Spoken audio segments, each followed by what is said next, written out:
রঙ্গনাথানন্দজি, স্বামী গহনানন্দজি মহারাজ স্মারক আলোচনা চক্র। আমাদের ইনস্টিটিউটের রীতি অনুযায়ী যাদের আলোচনা চক্র হয় তার সংক্ষিপ্ত জীবনী পাঠ করা হয়, আমি তাই পাঠ করছি। স্বামী রঙ্গনাথানন্দজি মহারাজ।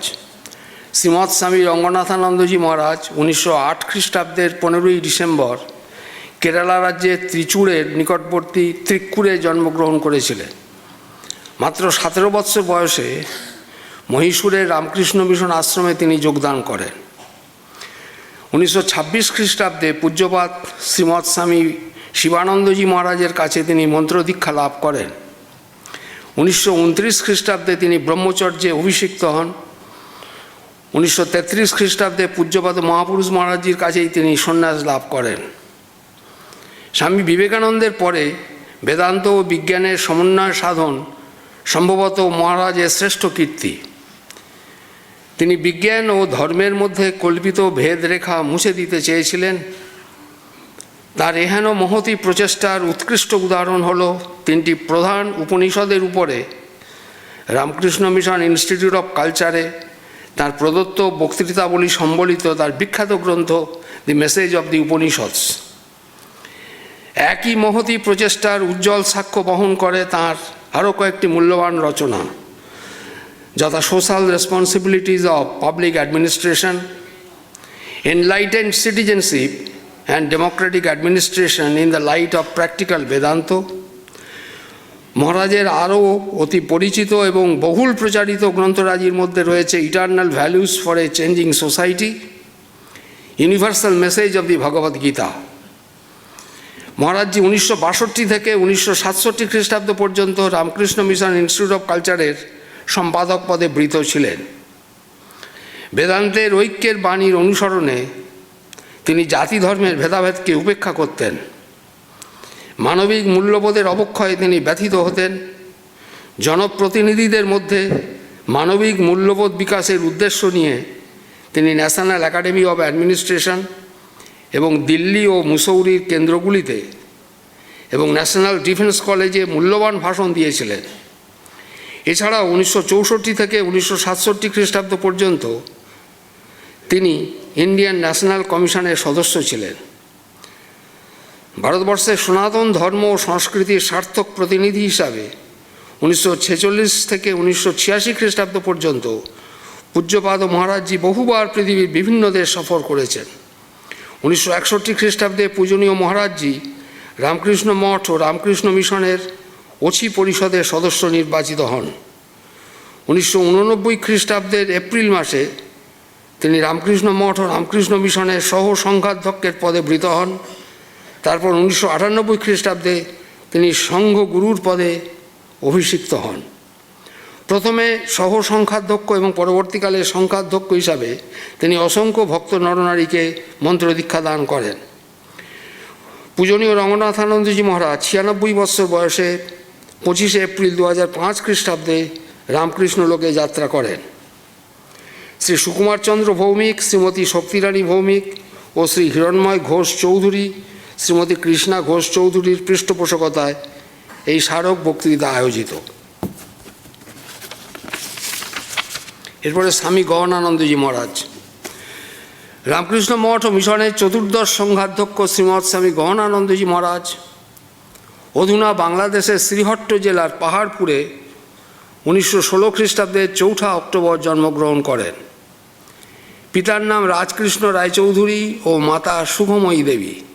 পূর্বাশ্রমে তার নাম ছিল নরেশ রঞ্জন রায়চৌধুরী। ছাত্রজীবনেই শ্রীরামকৃষ্ণ ও স্বামী বিবেকানন্দের জীবন ও বাণী তাকে আকৃষ্ট করেছিল। রামকৃষ্ণ মিশনের কয়েকজন সন্ন্যাসীর জীবনও তাকে প্রভাবিত করে। তাদের মধ্যে তাঁরই পিতৃব্য স্বামী প্রভানন্দ কেতকী মহারাজ অন্যতম। নরেশ রঞ্জন 1939 খ্রিস্টাব্দের জানুয়ারি মাসে রামকৃষ্ণ মিশন ইনস্টিটিউট অফ কালচারের স্বামী বামদেবানন্দজি মহারাজের অনুপ্রেরণায় ভুবনেশ্বরে রামকৃষ্ণ মঠে যোগদান করেন।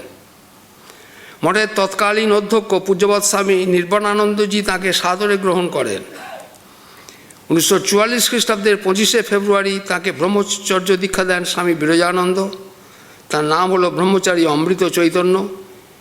এরপরে 1948 খ্রিস্টাব্দের 12ই মার্চ নিজ গুরুর কাছেই তিনি সন্ন্যাস দীক্ষা লাভ করে ধন্য হন।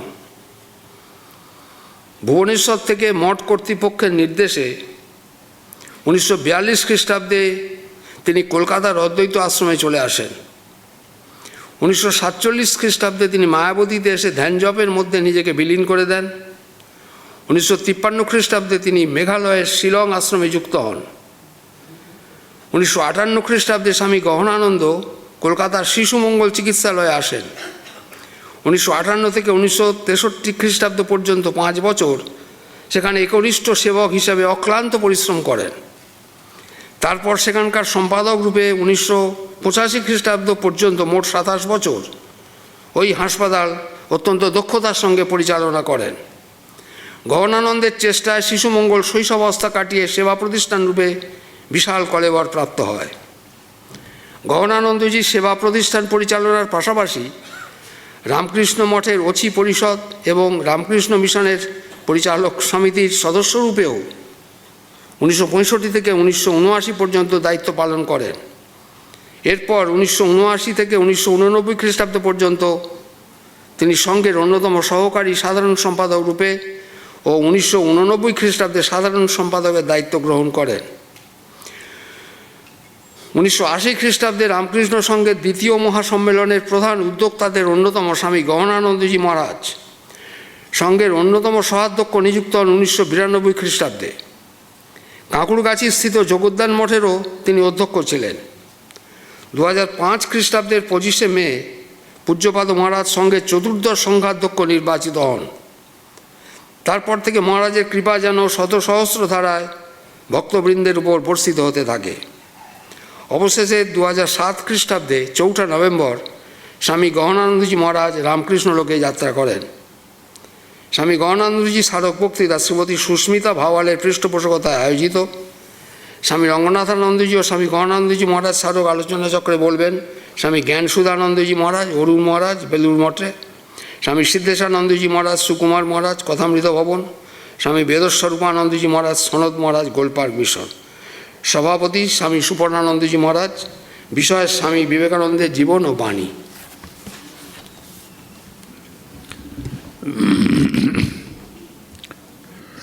No, we have only 3 speakers. Gyanu Sudha Ananda, Arun Maharaj from Belur Moth, Swami Siddheshanandaji from Kathamrita Bhavan, and Swami Vedaswarupanandaji, Sanat Maharaj of our Institute of Culture. So I now request Swami Gyanu Sudhanandaji, Maharaj from Belur Moth, Arun Maharaj, who will ultimately go to Hollywood, USA, will speak first on the life and teachings of Swami Vivekananda. We have not given them any or assigned to them any topic. As usual, this is our practice, and we will see that there will be no repetition of the ideas spelled out by them. This is very interesting. Every year we see. So now, Gyanu Sudhanandaji Maharaj, Arun Maharaj, on Swamiji.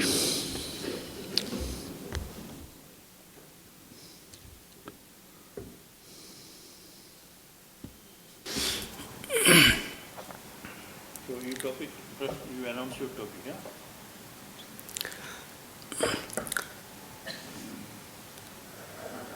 विवेकजानन्दनिमग्नचित्तं विवेकदानैकविनोदशीलं विवेकभासाकमनीयकान्तिं विवेकिनं तं सततं Namami. Revered Swami Suparnanandji Maharaj, Swami Siddheshanandji Maharaj, and Swami Vedaswarupanandji Maharaj, and dear devotees here. With the permission of Swami Suparanandaji Maharaj, I will present my talk in English. I think I would not be wrong to assume that all of us assembled here today are devotees. The intensity of our devotion to Sri Ramakrishna or to any other spiritual ideal may vary from person to person. But we are all trying to grow in the path of our devotion. In this path, it is particularly important to relate ourselves to the spiritual ideal. Since this is a symposium on Swamiji, so I would like to speak on this aspect of how we can relate to Swamiji. That is the subject I have chosen, how we can relate to Swamiji.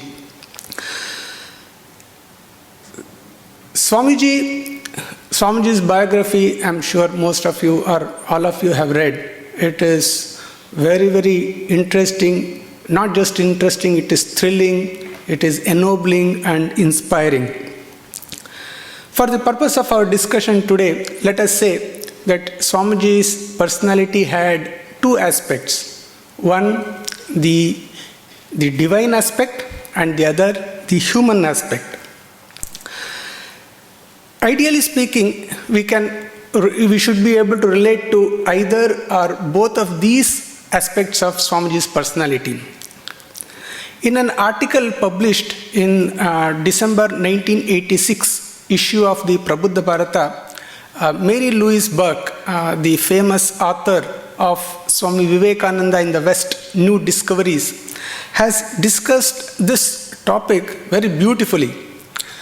I would like to share some thoughts from that article with you today. Let us first take up Swamiji's divine aspect. Swamiji manifested divinity to an extraordinary degree, such that in our present state of existence, it is very difficult for us even to comprehend that. We are stunned when we learn that Swamiji could enter into Samadhi at a moment's notice. And he had to make effort not to enter into Samadhi, he had to make an effort not to enter into the Samadhi, because the momentum of his mind, of his thoughts was such that any time he could slip into Samadhi. And then we are awed by his power, his ability to transform the thought currents of entire nation, and his vast compassion, his kindness, his power to transform people. All these things are his divine qualities for which we adore him. But most of us cannot relate to Swamiji at this level because we do not have any such experience in our own life. Say, for example, how do we know what Swamiji felt when he was in that state of Samadhi? Or when he said that when he saw a hardened criminal as a manifestation of God? Or when he said that I have hugged the form of death? So these experiences definitely are beyond our reach at our stage, and we cannot relate to him. But at the same time, as I said, Swamiji had another aspect, that was his human side. He had a human form. His genetic material was, of course, 100% identical to ours. But when we say he was human, we do not mean that he looked human. That is very obvious. But we mean that he acted human. In certain circumstances, he felt as we feel in our present state. He reacted as we react. He enjoyed as we enjoy. And he suffered as we suffer. That's what we mean. And there are many incidents in Swamiji's life in which he indeed seems to be very human, in the sense that we are human. For instance, he could go thunderously angry and furiously impatient, and he could be deeply personal in his love, establishing a closer relationship with someone than others. Then he could be keenly hurt by betrayal and grieved by loss of someone whom he loved. He could laugh uproariously and extremely witty. He could be disconcertingly changeable, altering his plans at a moment's notice. And he had decided likes and dislikes. He had a great fondness for chocolate ice cream and Tabasco sauce, and he disliked guavas. These are a few of the traits of Swamiji that seem human to us, and we find them so endearing. It would appear, therefore, easier to relate ourselves to Swamiji on this plane. But before jumping to a conclusion, we should study this aspect a little more in detail. For want of time, I will just consider three aspects. One, the pain he suffered from betrayal, the relationships he formed with other people, and lastly, the joy he derived from ordinary things of the world. Let us study these three aspects. First is this pain. There was a period of some 2 years between the end of 1897 and 1899, during which defections and betrayals came to him thick and fast. Swamiji often referred to this period as 2 years of hell. So much was his suffering. Among those who defected him was Leon Landsberg, that was Swami Kripananda. Then there was Henrietta Muller. Then Madam Mary Louise or Swami Abhayananda. And lastly, there was this Edward T. Sturdy. And during the same period, there was one brahmacharini whom Swamiji had ordained. She went back to a worldly life. Swamiji loved them all, these people, Swamiji loved them all, and it is very difficult for us to judge how Swamiji felt when any one of these disciples defected him. But perhaps the long-harbored, suddenly revealed antagonism of Edward Sturdy pained him more than all other defections put together. This Sturdy was, as you might know, was in charge of London work when Swamiji came back to India at the end of 1896. But soon after Swamiji returned from there, the whole edifice of London work crumbled. And this Sturdy, with a strange self-serving logic, he blamed Swamiji, Swamiji's lack of renunciation of true sannyasa for this debacle. And this Sturdy wrote many insulting letters to Swamiji. Swamiji bore it all silently, but when Sturdy overstepped his bounds, he set him straight through a strongly worded letter. That was the last letter Swamiji wrote to Sturdy, and it is an extraordinary letter. If you have not gone through that letter, I advise you to please read that. It's very beautiful. It gives us a glimpse into the tremendous force of Swamiji's personality. Anyhow, Swamiji suffered a heartache very much because of this betrayal from his beloved disciple, Sturdy. Though Swamiji was convinced that either Sturdy or anyone else could do nothing to stop the Vedanta work, he was wounded in a very human way.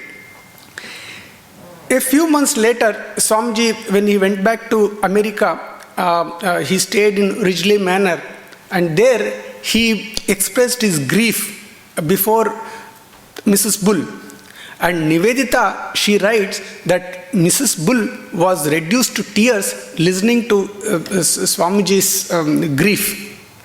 So much was Swamiji's suffering. So here we feel that we can understand Swamiji's suffering it looks somewhat similar to our own suffering. Having said that, we have to ask, was it really same Swamiji's suffering, was it really as human as it seems to be? But a little more thought will convince us that his humanness was as different from ours as day is from night. Yes, there was the form of the pain, but the content was absolutely different. How do we know that? Because there is no memoir of Swamiji, there is no confiding letter from one of his disciples to another, say from Nivedita to Mrs. Bull or Nivedita to MacLeod, which does not speak of his radiance, whatever his mood may be, whether it is bright or dark. Whether he spoke of treachery that cut his heart, or whether he held an infant on his lap, or he tried his hands at golf, whatever, or he railed furiously at his brother disciples, whatever may be the occasion, there was that brilliance just beneath the surface of Swamiji. So his human actions seem to be, at any given time, there was always that radiance visible just beneath, and that radiance would burst forth at any time without any apparent cause. Now, what is the cause of this brilliance in Swamiji? What is this radiance? Answer is simple. It is the power of spirit or Atman, which was shining unobstructed. Swamiji had no even a wisp of ego that could obstruct this light. Ordinary people, because of their thick envelope of ego, identify themselves with such emotions as fear, hatred, greed, self-pity, regret, need for attention, hostility, attachment, wounded pride, and so on and on. But Swamiji's case was different. He never got mixed up with such emotions. He had his being in self-realization. In that state, one just observes the conditions of the body and mind, but doesn't become identified with them. I think it was Swami Ashokananji who, out of his own experience, once said that in that state of self-realization, one sees the pain and suffering, one sees the experiences just as rain falling at a distance, while all around the place where one is sitting, it's all sunny and bright. So for a man of realization, like Swamiji, so whatever the turmoil that goes on in body or mind is like rain and wind at a distance, but all around him it is sunny always. That was Swamiji's natural state. He himself said that he was born free, and Sri Ramakrishna often said of him that he is eternally perfect, that is Nitya Siddha. In short, there was no shred of self in his pain. Never was there a word of condemnation, but only effortless love, even for people who betrayed him. In a sense, there was not even hurt, because he just viewed it as from a distance the deepest curse, the most deadly treachery. Can we really relate to that kind of suffering? No. So it is beyond our measure. Next, his human relationships he formed with people. During his 2 visits to the West, he formed relationships of brother, of son, of father, and of friend with different individuals. All these relationships were as strong, as warm, as permanent as any human relationship could ever be. He looked upon Hale's family as his own, Hale's family in Chicago. He was very fond of Mrs. Hale, whom he called Mother Church. He was brother to two of Hale sisters and to their two cousins. Of these four sisters, he was particularly close to Mary Hale. He also had a mother-son relationship with Mrs. Bull. He once said of her, I quote, I love that woman more perhaps than my own mother. Every drop of my blood I would give for one hair of her head. So good she is and brave. Unquote. Mrs. Bull looked upon Swamiji as her son, and she did everything to help his work, although at times Swamiji resisted her advice. Then there was Josephine MacLeod. Her relationship with Swamiji was that of a friend.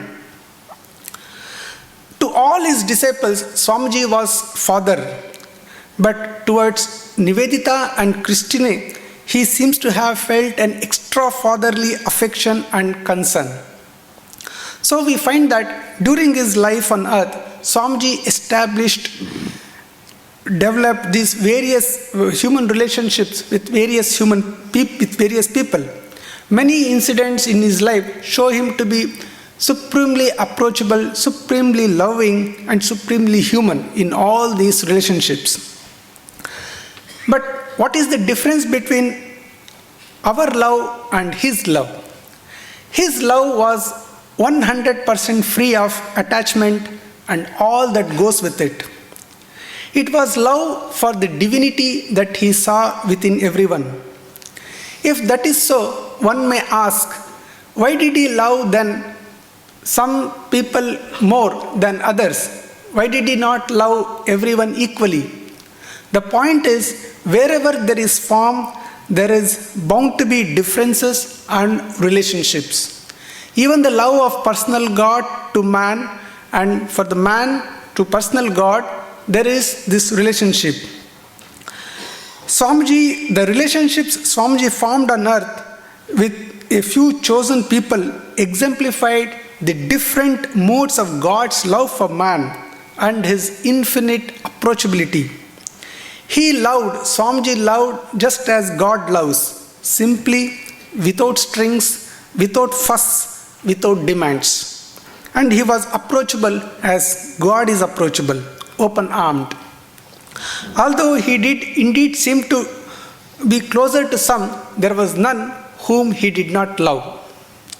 So in this respect of love and human relationships also, we see Swamiji so different from ordinary people. Finally, let us look into the joy he experienced in having things of the world. As I said earlier, he liked chocolate ice cream.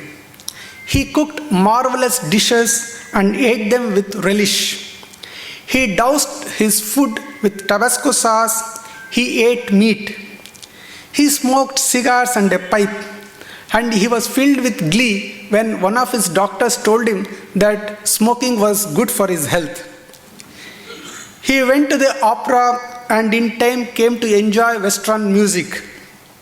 He went also to the theater and he would laugh uproariously at somewhat silly comedies of that era. He liked to go boating, and more than once he capsized the boat.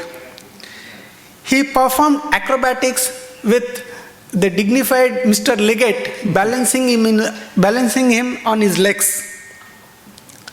He pilfered the breakfast cream from the Home of Truth icebox and drank it all. And then when he ate sweet pickles, he would lick his fingers unabashed. These small human incidents and traits provide some of the great charms of his biographies. And we wish that we knew more of them. These incidents may lead us to conclude that Swamiji was human like us, not anything more. But we should know that these small human likes and dislikes of Swamiji, his human laughter and his human foibles were similar to ours only in appearance. They were not human in an ordinary way. They were like the burnt rope in the words of Sri Ramakrishna. A burnt rope retains the form. It has the same twist, same minute details. But if one should touch it, it will crumble to dust. Swamiji's humanness was of that type. They lacked the energy and binding power. There was nothing of those things in his likes and dislikes. It was all burnt away. Not that Swamiji did not like ice cream. Truly he liked ice cream, but he was not dependent on it. You may say that we are also not dependent on ice cream. True. Maybe we are not dependent on ice cream in particular, but we are dependent on the pleasures we derive from sense objects. How difficult it is for us to refrain from even one object, even for one day. But Swamiji was not bound to anything of these things. Swamiji's liking for ice cream or for any other thing had nothing of that underlying bondage in it. During his younger days, Thakur said of Swamiji, Narendra daily cuts to pieces Maya's bondage with the sword of knowledge. The fact is, the Swamiji's smallest act, even his jokes or his play, were based on an entirely different perception of the world. They had a different motivation, a different basis, and a different source of energy. So they were human only apparently. We started with the question of how we can relate ourselves to Swamiji. His divine aspect is beyond our reach, and there was little in him that we associate with our humanness. Then how do we relate to him? The answer is that if by the word human we mean solely our ordinary state, then no, Swamiji was never human in that sense. But if by human we mean that there are infinite depths within us and that we are not bound to this worldly existence by some mysterious knot, but that as human beings we can attain to the level on which Swamiji lived in this world, if we recognize in him our human potential for untarnished joy, for selfless love, for graciousness of action, then yes, Swamiji was human. He was at our highest, most complete and most extended level of being. He came to the world in response, as it were, to the cry of the human soul for its own perfection. He was, as Sri Ramakrishna said of him, incarnation of man with a capital M. He enveloped in his own being the full greatness and range of humanity, the greatness and range we all long for. So we can relate to Swamiji by transcending our human limitations, and by realizing our true nature. May Swamiji guide us in this path. Thank you. Very nice. Extraordinary speech, and not only that, the topic itself is very new. As you said, that it is exhilarating and it is inspiring, thought-provoking, and it is quite unusual. And he dealt with this topic in its fullest justice, I should say, to its fullest justice. His name is Gyano Sudhananda. Gyano Sudha. Swamiji also drank this Sudha, nectar, born of Gyano. That's why. It is very impossible to tell us whether he was more divinely human or more humanly divine. So divinity and humanity, both are mixed up as it should be, and as they should be rather, and according to him, Swamiji made a perfect blend between the two, because he enjoyed life, but not like us. And he had the vision of the self, the soul, about which we are almost incapable of attainment. That's the problem. So we have to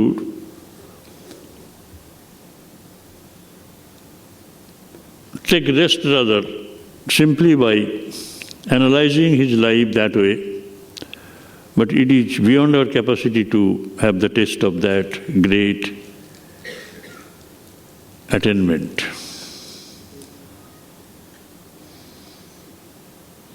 He was, according to Sri Ramakrishna, the Sukadev, the great Sukadev. The only character could be found in our epic. Sukadev. He was pure from the very birth. And sometimes we say that he has Vairagya. Vairagya means non-attachment. But it is very difficult to explain that Vairagya that he had. And some people, they say that there was no attachment in him. That's why it is very difficult whether it is good to say that he had Vairagya. Asakti যদি না থাকে তাহলে বৈরাগ্য কোত্থেকে আসবে? There was no asakti in him. আসক্তি কই? তাকে বৈরাগ্য বলা উচিত, বৈরাগ্যবান বলা উচিত। He didn't have to strive hard to attain that. It was so natural. Everything was so natural. He lived his life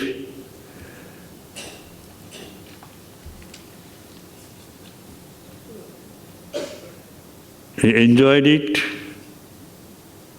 in a natural way, and he despised this world and be lost in the consciousness of his self. That also came to him in a natural way. Beautiful man.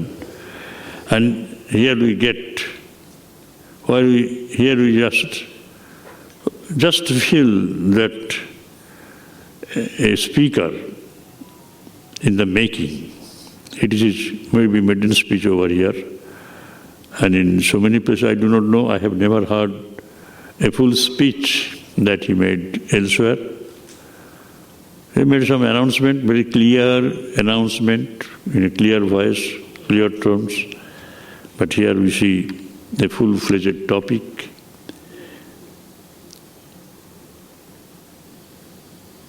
He dealt with, and he dealt with in a very, very masterly way. Thank you, brother.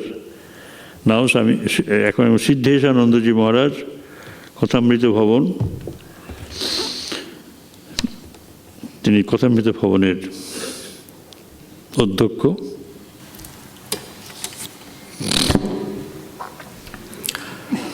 ওং নমঃ শ্রী যতিরাজায় বিবেকানন্দসূরয়ে সচ্চিৎ সুখস্বরূপায় स्वामिने तापहारिणे।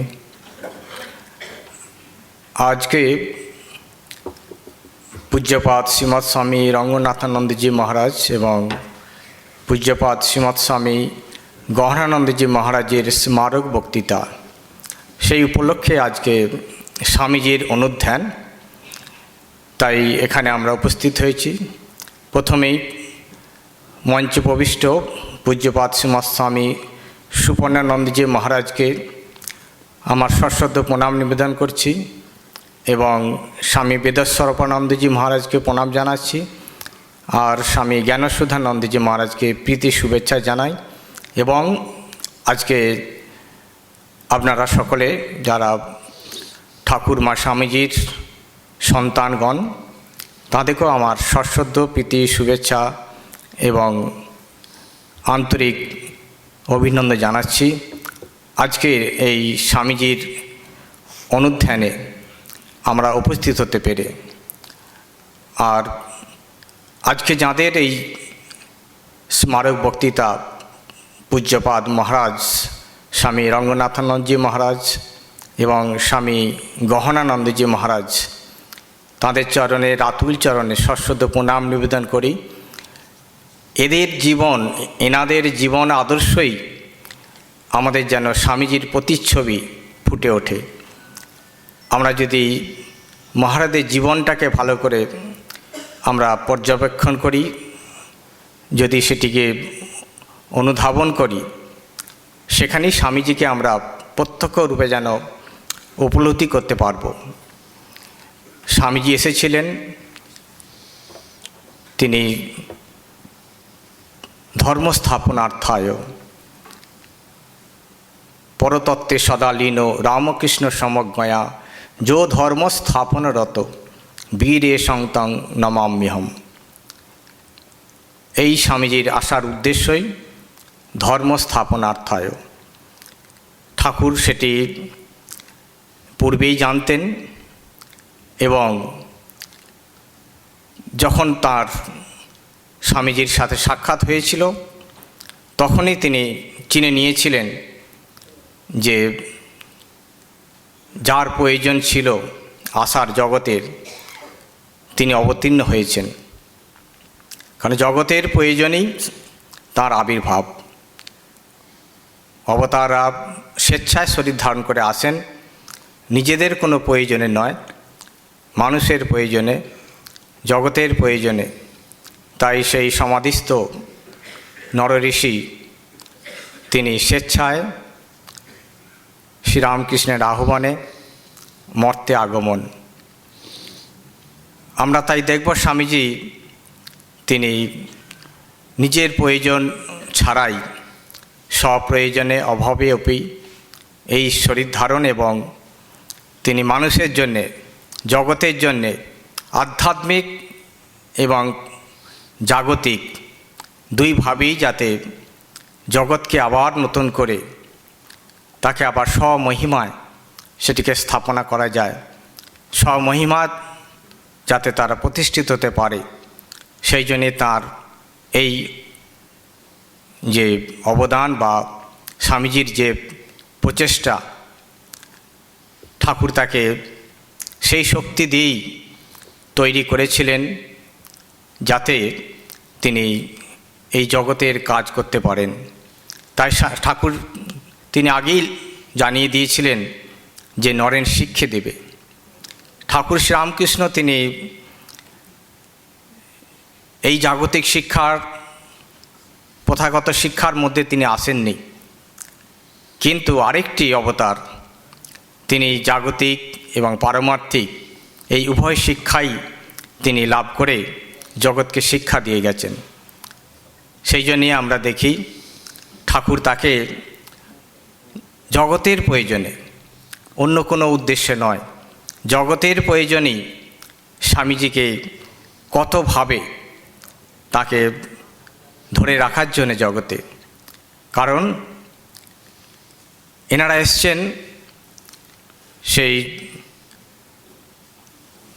সমাধিস্থ থেকে, তাই তাদের মন সবসময় পরতত্ত্বে সমালীন, সব সময় তাদের মন সমাধিতে। তাই জোর করে ঠাকুর তাকে এই জগতে ধরে রেখেছিলেন যাতে জগতের কাজের জন্যে, জগতের কাজ না হওয়া পর্যন্ত তার মুক্তি নেই। তাই তিনি সেটি নিজে প্রত্যক্ষভাবে, যেমন তিনি সেটি তার ভাব চক্ষে দেখেছিলেন, সেটি আমরা জানি। কিভাবে তিনি সেটি প্রত্যক্ষ করলেন, সেই দক্ষিণেশ্বরে শম্ভু মল্লিকের বাগান বাড়িতে তার কাছ থেকে জেনে নিয়েছিলেন যে তার ভাবদৃষ্টটি সেটি যথার্থ কিনা। তো সেই ঘটনা আমরা জানি যে ঠাকুর যখন তাকে শম্ভু মল্লিকের বাগান বাড়িতে বেড়াতে বেড়াতে গিয়ে তাকে সেখানে স্পর্শ করে তার যে পূর্বস্মৃতি সেটি জাগিয়েছিলেন, জিজ্ঞাসা করেছিলেন, কেন তুমি এসেছো, কে তুমি? না, আমি সপ্তঋষির, আমি নর ঋষি, একজন ঋষি। এবং কেন কোথা থেকে এসেছো? না, সপ্তর্ষি মণ্ডল থেকে। কেন এসেছো? না, এই জগতের কাজের জন্যে। কতদিন থাকবে? না, যতদিন না কাজ শেষ হবে। এইটি প্রধান উদ্দেশ্য তার এই অবতার গ্রহণ করা। আর ঠাকুর তাকে এতভাবে প্রশংসা করেছেন যে এই রকম বীর পুরুষ, এই রকম বিবেক, এই রকম যে জগতের কোনো মোহ তাকে স্পর্শ করতে পারেনি, এই রকম আধার নিয়ে স্বয়ং নরঋষির অবতার জন্মগ্রহণ করেছেন জগতের কল্যাণে। তাই ঠাকুর খুব নিশ্চিত হয়ে গেলেন যে আমার কাজ শেষ, যে উদ্দেশ্য নিয়ে আমি এসেছি সেই উদ্দেশ্যই পরিপূরক হবে আর একজন তাঁর ধারক বাহক, যে নরেন্দ্রনাথ স্বামী বিবেকানন্দ। সেটি তিনি তাকে জানিয়ে দিয়েছিলেন যথাসময়ে এবং বলে দিয়েছিলেন, মায়ের কাজ কর, কাজ শেষ হলে ফিরে যাবি। তাই এইটি ঠাকুরের শিক্ষায় তিনি ঠাকুরের কাছ থেকে জেনেছিলেন এবং অন্যরাও জানতে পেরেছিলেন যে নরেন্দ্রনাথ তিনি একজন সামান্য সাধারণ মানুষ নন, তিনি সাক্ষাৎ ঈশ্বর, বীরেশ্বরের অংশে জন্ম। যেমন আমরা বলি অবতার রামকৃষ্ণ, রামকৃষ্ণ বিষ্ণুর অবতার, স্বয়ং স্বামী বিবেকানন্দ তিনি হলেন শিবের অবতার। তাই তাঁকে দিয়েই এই জগতের যে বাকি কাজ, সেই কাজ তিনি সম্পন্ন করবেন দুইভাবেই, জাগতিকভাবেও এবং আধ্যাত্মিকভাবেও। সেটি তিনি ঠাকুরের শিক্ষায় শিক্ষিত হয়ে ঠাকুরের কাছে সেইভাবে তিনি নিজেকে তৈরি করেছিলেন। আর ঠাকুরও জানিয়ে দিয়েছিলেন যে নরেন্দ্রনাথ সাধারণ মানুষ নয়, সাধারণ একটি বালক নয়, যুবক নয়, সাক্ষাৎ নরঋষির অবতার। তাই ঠাকুর তাকে তাঁর সর্বস্বভাবে, সর্বস্ব দিয়ে তাকে তিনি প্রতিষ্ঠা করেছিলেন এবং বলেছিলেন, এই শক্তি নিয়ে তুই জগতের কাজ কর। আমরা দেখি পরবর্তী ক্ষেত্রে সেইভাবেই স্বামীজি ঠাকুরের শক্তিতে, ঠাকুরের বলে বলীয়ান হয়ে তিনি সারা পৃথিবীতে ঠাকুরের ভাব এবং যে উদ্দেশ্য আশা ধর্ম স্থাপনার্থায় সেটি করে গেছেন। প্রথমত আমাদের ভারতবর্ষের উন্নতি, তার জন্যে তিনি ভারতের যে গৌরব, ভারতের যে মহিমা সেটি সারা বিশ্বের কাছে তুলে ধরেছেন এবং ভারতবর্ষেই যে প্রকৃত ধর্ম, ভারতবর্ষের যে আমাদের সম্পদ, সেই সম্পদ প্রত্যেকের যে নিজস্ব সম্পদ, সেই সম্পদ সম্বন্ধে আমাদের বারবার তিনি চেতনা দিয়েছেন। বারবার তিনি আমাদের স্বরূপকে জাগাবার জন্য তিনি আহ্বান করেছেন, যেমন জাগতিকভাবে তেমনি আধ্যাত্মিকভাবে। তাই তিনি এই ঠাকুরের শরীর যাওয়ার পর তার পরবর্তী কাজ এই জগতের ধর্ম স্থাপন, সেটির জন্যেই তিনি সারা জীবন অতিবাহিত করলেন। সুদূর ভারতবর্ষ ছাড়িয়ে গোটা পৃথিবীতে তিনি উদাত্ত কণ্ঠে ঠাকুরের যে ভাব, ঠাকুরের যে আসার উদ্দেশ্য তাঁরও যে আসার উদ্দেশ্য, সেই উদ্দেশ্য সম্বন্ধে মানুষকে চেতন করিয়ে দিচ্ছেন। এবং প্রধান যেটি উপায় আমাদের চৈতন্য লাভের, আমাদের চেতনা লাভের, জাগতিক বা আধ্যাত্মিকভাবে যে উন্নত আমরা যে আমাদের যে সম্পদ, আমরা যেটি বিস্মৃত হয়ে গেছি, আমাদের এই সম্পদ আমার ভিতরেই রয়েছে, আমার মধ্যেই রয়েছে, আমরা তাকে ভুলে অন্য জায়গায় খুঁজে বেড়াচ্ছি।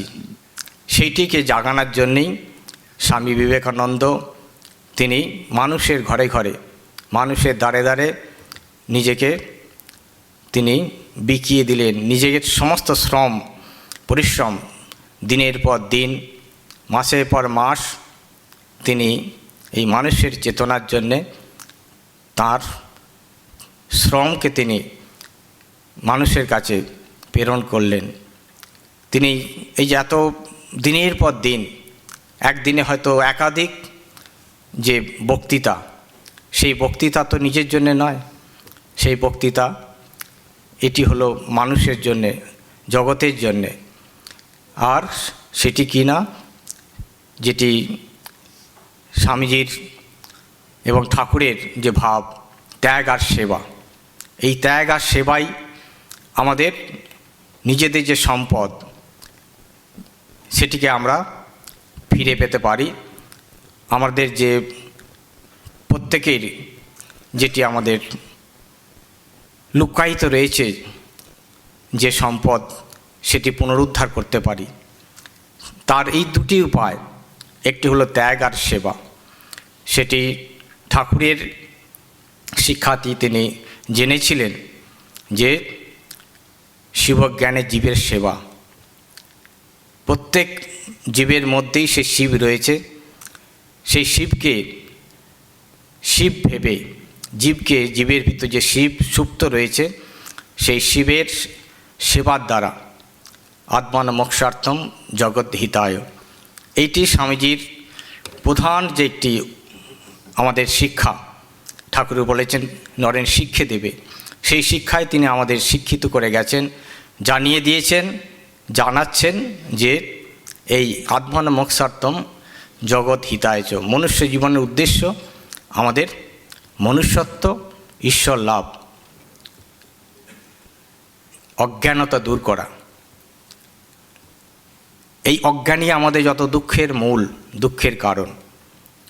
সেই অজ্ঞান নাশ বা অজ্ঞানকে দূর করতে গেলেই যেটি প্রয়োজন সেটি হলো জগতের হিত,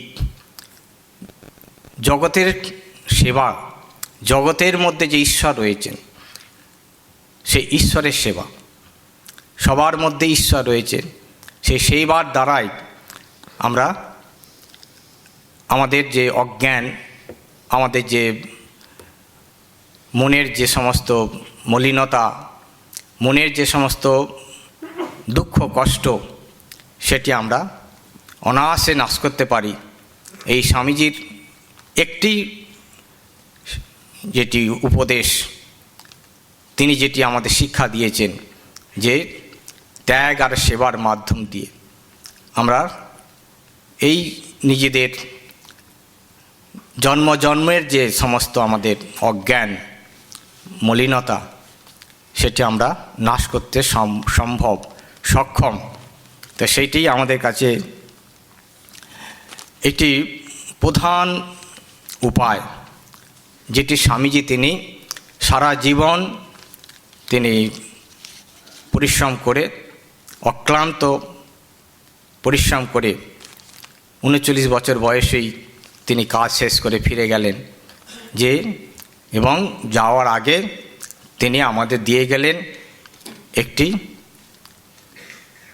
শ্রীরামকৃষ্ণ রথ। সেই শ্রীরামকৃষ্ণ রথ অর্থাৎ শ্রীরামকৃষ্ণ মিশন প্রতিষ্ঠা করে, শ্রীরামকৃষ্ণ মিশনের মাধ্যম দিয়েই আমরা আমাদের যে জীবনের উদ্দেশ্য, মানুষের যে প্রয়োজন, সেটিকে আমরা সিদ্ধ করতে পারি। কিভাবে না, এই ত্যাগ আর সেবার মাধ্যমে। শ্রীরামকৃষ্ণ মিশন ঠাকুরের সংঘরূপী শ্রীরামকৃষ্ণ মিশনের সেবা মানে শ্রীরামকৃষ্ণের সেবা, ভগবানের সেবা, এবং সমস্ত মানুষের ভিতরেই সেই শিব রয়েছেন, শ্রীরামকৃষ্ণ রয়েছেন, তাকে সেবা করা।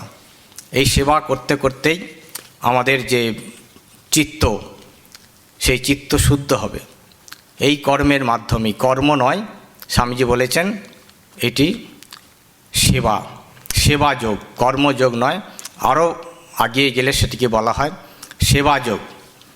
তুমি এই সুযোগ পেয়ে নিজেকে কৃতার্থ করতে পারবে, নিজের উদ্ধার নিজেকেই করতে পারবে।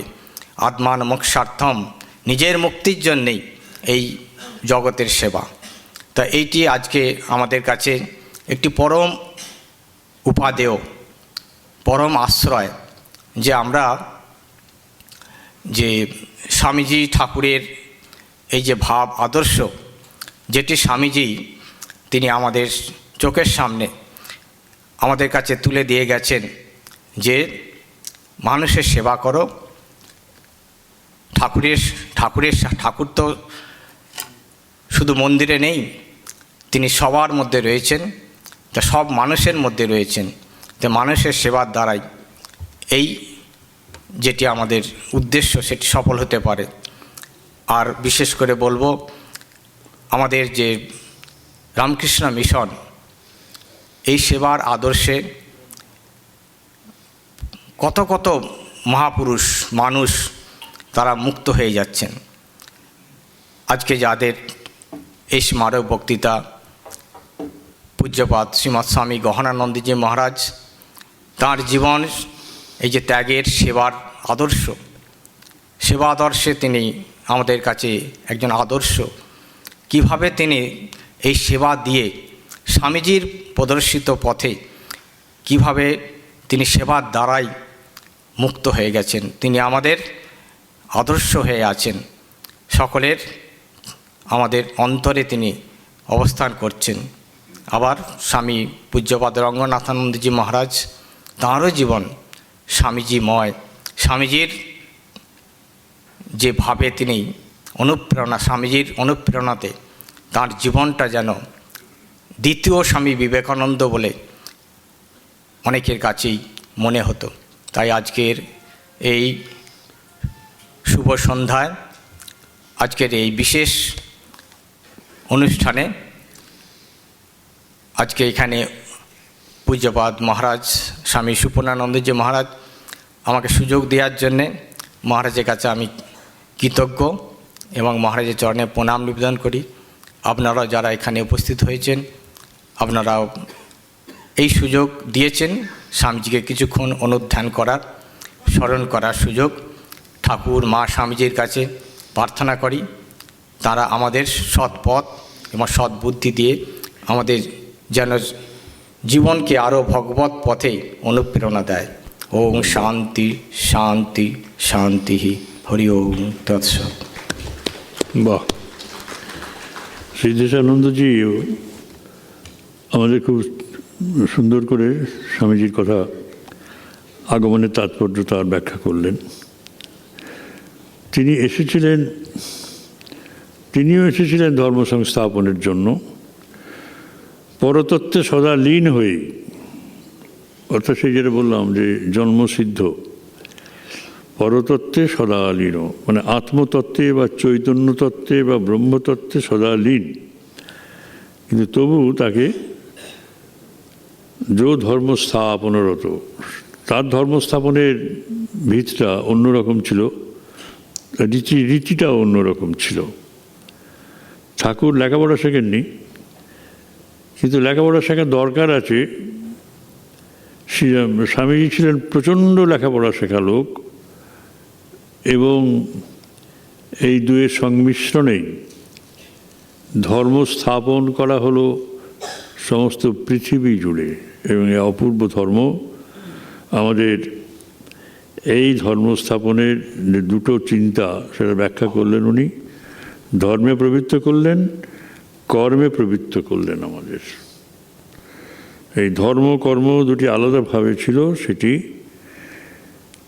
এই শিক্ষিত মানুষ স্বামীজি, শ্রীরামকৃষ্ণের শিক্ষার অভাব তার মাধ্যমে দূরীভূত হয়ে গিয়েছিল এবং তার সমস্ত লেখাগুলো পড়লে পরে বা তার যে বক্তৃতাগুলি লিপিবদ্ধ রূপ যার আমরা পাই বাণী রচনাতে, পড়ে দেখবেন কি গভীর পড়াশোনা এবং তার চেয়েও কি গভীর অনুভব, এবং আমরা ব্যক্তি জীবনকে কীভাবে সবসময় মহাজীবনে রূপান্তরিত করতে পারি তার একেবারে দিগদর্শন প্রত্যেকটা রচনার ভেতরে যারা চিন্তাশীল মানুষ তাদের কাছে তিনি রাখছেন, সেখানে না করার উপায় নেই। এত লজিক্যাল। ঈশ্বর আছেন কি নেই, ঈশ্বর আছেন সেটা তিনি প্রমাণ করছেন কি সুন্দর যুক্তি দিয়ে। তিনি অনন্ত সেটাও কীভাবে যুক্তি দিয়ে প্রমাণ করছেন, সেটা আমাদের পড়া দরকার। এবং সকলের ধর্মই ঠিক সেটাও তিনি প্রমাণ করছেন, কিন্তু ওইভাবে নয়, একটা পুকুরে 4টে ঘাট আছে সেইভাবে নয়, অন্যভাবে প্রমাণ করতে হচ্ছে। সাধারণ মানুষের কাছে নয়, শিক্ষিত মানুষের কাছে, বিজ্ঞানীদের কাছে, পণ্ডিতদের কাছে, চিন্তাবিদদের কাছে, দার্শনিকদের কাছে। সুন্দর লাগলো ধর্মস্থাপন, অভিনব পদ্ধতি তার, এবং যার ফলে আমরা পেয়েছি আমাদের কর্মগুলোকে ধর্মে রূপান্তরিত করার আহ্বান। এক সম্পূর্ণ নতুন কথা, সেটা স্বামীজি সেই পথ আমাদের সামনে তুলে ধরলেন। ঠাকুরই নির্দেশ দিয়েছিলেন, কিন্তু স্বামীজির কাছে সেগুলি এত স্পষ্ট হলো। তাকে ধন্যবাদ জানাই সিদ্ধেশানন্দজিকে, স্বামী বেদস্বরূপানন্দজি মহারাজ, সনত কুমার মহারাজ এবার বলবেন।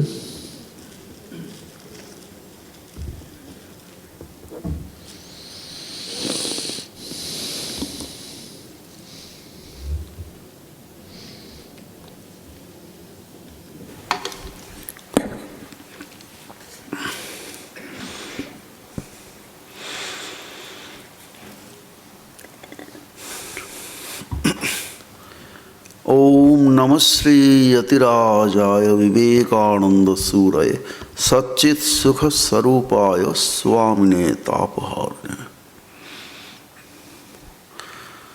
पूज्यपाद श्रीमद स्वामी सुपर्णानंद जी महाराज এই সভার সভাপতি মহারাজজিকে আমার ভূমিষ্ঠ প্রণাম নিবেদন করি। মঞ্চে অন্যান্য আমার বক্তা সন্ন্যাসী ভাইয়েরা দুজনে এত সুন্দর বললেন যে, এবং মহারাজ তার এক্সপ্লেনেশনও দিলেন বক্তৃতার প্রসঙ্গে। সংক্ষিপ্ত হলেও পুরো সমস্ত হলকে স্তব্ধ করে শুনতে বাধ্য করলেন, এত সুন্দর।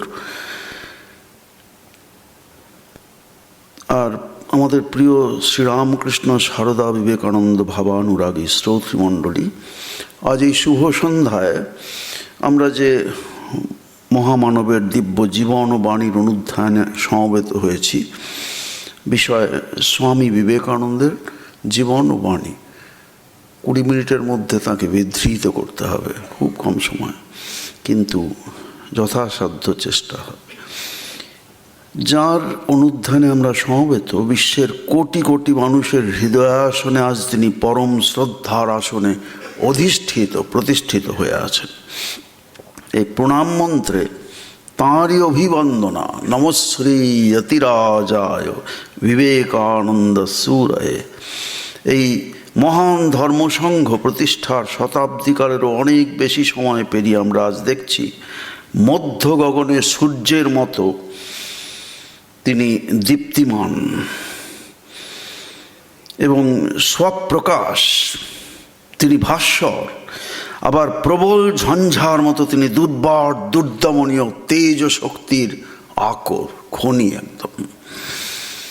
নামটিও তেমনি, স্বামী বিবেকানন্দ। সবাই বলতে পারেন একবার, স্বামী বিবেকানন্দ। গুড। তেজময় অগ্নিময় পুরুষ, বিশ্বখ্যাতির প্রথম পর্যায়ে আমেরিকায় শিকাগো শহরে বক্তৃতার পর আখ্যায়িত হন যে অভিধায় দ্য সাইক্লোনিক হিন্দু মঙ্ক, ঝটিকার মতো হিন্দু সন্ন্যাসী। প্রবল ঝঞ্ঝা উড়িয়ে নিয়ে যায় আবিলতাকে, সব আবিলতাকে, আর এনে দেয় নির্মলতা। স্বামী বিবেকানন্দের দুরন্ত ঝটিকা অন্তরের আবিলতাকে দূরীভূত করে হৃদয়ে সঞ্চার করে পরম শুদ্ধতা, সাত্ত্বিক ভাব, এনে দেয় সাহস, শক্তি, স্ফূর্তি আর নির্ভীকতা। তাঁর আদর্শ মানুষকে দেয় নির্ভীক জীবন সংগ্রামের প্রেরণা। শ্রীরামকৃষ্ণ হলেন বেদমূর্তি, আর স্বামী বিবেকানন্দ হলেন শ্রীরামকৃষ্ণের বাণীমূর্তি। তাঁর বাণীর মধ্যে তিনি আজও দীপ্তিমান, মন্ত্র সদৃশ। তাঁর বাণী অসাধারণ তেজস্বিতায় পূর্ণ, যে কেউ পড়লেই বুঝতে পারবেন। সেই বিবেকবাণী মানব মনে সৃষ্টি করে অপূর্ব দৈবী প্রেরণা। বিদ্যুৎ তরঙ্গাঘাতের মতো শরীর মনকে চাঙ্গা করে মুহূর্তে। এটা আমরাই বলছি না, বিদেশেও তাঁরা বলেন যে যেন ইলেকট্রিক শক খাওয়ার মতো একটা পজিটিভ স্পিরিট জেগে ওঠে। আজ তাঁর বাণী দেশ কাল পাত্র নির্বিশেষে সর্বজনীন হয়ে উঠেছে। স্বামীজি নিজেও নিজের সম্বন্ধে কথা বলছেন, আমি অশরীরী বাণী, I M A voice without form. একটি উপমা স্বামীজির ব্যক্তিত্ব সম্বন্ধে খুব সুপ্রযুক্ত মনে হয়। নাভিষেকো ন সংস্কারো সিংহস্য ক্রিয়তে বনে, বিক্রমার্জিত সত্যস্য স্বয়মেব মৃগেন্দ্রতা। রাজ অধিকারের জন্যে মহারণ্যে সিংহের কোনো অভিষেকও হয় না, আর সংস্কারও হয় না, কিন্তু তথাপি মহাপরাক্রমের মহিমাতেই সে পশুরাজ। স্বামীজিও আপন মহিমায় মহিমান্বিত। সিংহ মৃগেন্দ্র প্রাণী মধ্যে শ্রেষ্ঠ, স্বামীজি নরেন্দ্র নরের মধ্যে শ্রেষ্ঠ। শৈশব থেকেই অবিসংবাদিত নেতা, যৌবনে প্রতিষ্ঠিত মনুষ্যত্বের পূর্ণ মর্যাদায় এবং বিকশিত ব্রহ্মজ্ঞানের পবিত্র আলোক শিখায়। তাঁর আরও বিশেষত্ব, যৌবনেই তাঁর স্থায়িত্ব, বার্ধক্য তিনি দেখেননি। দেবতাদের একটি নাম অজর বা নির্জর, তিনি তাই। তিনি যৌবনের দূত, চির যৌবন তাঁর সুন্দর সুগঠিত দেহ সৌষ্ঠবে, বাণীতে, কর্মে। আর যাই হোক, তাঁর আরাধ্যা দেবী মাতৃভূমি ভারতবর্ষ তাঁর পুণ্য জন্মদিনটিকে ইংরেজি ক্যালেন্ডার অনুযায়ী 12ই জানুয়ারি জাতীয় যুব দিবসের মর্যাদা দিয়েছেন। মাতৃভূমির বন্ধন মুক্তির মহাযজ্ঞে শত শত যুবক যুবতী আহুতি দিয়েছিলেন তাঁদের তাজা প্রাণ। সে তাঁরই অগ্নিবর্ষী স্বদেশ মন্ত্রে উদ্বুদ্ধ হয়ে। মহাত্মা গান্ধী বলছেন, স্বামীজি পড়ার আগে আমি দেশকে ভালোবাসতাম, তবে স্বামীজির বাণী রচনা তন্ন তন্ন ক্রমেই পড়েছি। পড়ার পর আমার স্বদেশ প্রেম সহস্র গুণে বৃদ্ধি হয়েছে। সুভাষচন্দ্রকে বলা হয় স্বামীজির ভাব শিষ্য। কবি মোহিতলাল মজুমদার বলেন স্বামীজির মানসপুত্র, যথার্থ বীরের আসনে অধিষ্ঠিত শ্রেষ্ঠ যোদ্ধা। নেতাজি সুভাষ বলছেন, Swamiji was a full blooded masculine personality and fighter to the core of his being. গভীর ও বহুমুখী জ্ঞানে, বিরামহীন কর্মে, ত্যাগে, প্রেমে তিনি ছিলেন পূর্ণ মানব। আজ তিনি থাকলে আমি তাঁকে গুরুরূপে বরণ করতাম, আমি তাঁর পদতলে থাকতাম। মিস ম্যাকলাউড বলতেন, স্বামীজিকে কোথাও তিনি দ্বিতীয় স্থানে আসেন এটা ভাবতেও পারি না। আর শ্রীরামকৃষ্ণ কি বলতেন, কতভাবে কথামৃতে তাঁর জীবনীতে আছে। শ্রীরাম নরেন্দ্রনাথকে তিনি ব্যাখ্যা করেছেন ছোট্ট ছোট্ট অ্যাডজেক্টিভ দিয়ে, এমন যা কেউ আর করতে পারবেন। নরেন সহস্রদল পদ্ম, খাপখোলা তলোয়ার, এই দুটো শব্দের মধ্যে কি মিন করছে বাবু? খাপখোলা তলোয়ার, উদ্ধত তলোয়ার একটা, যেমন সেই রকম নরেন্দ্রের শ্রীরামকৃষ্ণের ছোট্ট শব্দে বিরাট ব্যাখ্যা। স্বল্পকালের ব্যবধানে না দেখলে ব্যাকুল হতেন শ্রীরামকৃষ্ণ যাকে, তিনি কি কম? শিব মহিম্ন স্তোত্রের একটি মন্ত্র, বিখ্যাত মন্ত্র, অসিত গিরিশমংসাৎ কজ্জলং সিন্ধু পাত্রে সুরতরুবর শাখা লেখনী পত্র মূর্বি লিখতি যদি গৃহীত্বা শারদা সর্বকালং তদপি তব গুণানাম ঈশ পারং ন যাতি। স্বয়ং দেবী সরস্বতী যদি আবহমানকার, হে মহাদেব তোমার গুণমহিমা লিখে যান, তথাপি হে দেব তোমার গুণের কথা বলে শেষ করা যায় না। স্বামীজি শিবস্বরূপ বীরেশ্বর মহাদেব স্বয়ং স্বামী বিবেকানন্দ রূপেই প্রকটিত, পূর্বনাম ওই বীরেশ্বর। তাঁর গুণের ইয়ত্তা কে করবে? কয়েকটি দিক না বললেই নয়, ভেবে দেখুন যে কোনো বিষয়গুলো আমরা বলছি এখানে কয়েকটা, সেগুলোই প্রত্যেকটাই যেন একবারে ফার্স্ট ক্লাস ফার্স্ট হওয়ার মতো, এত গুণ।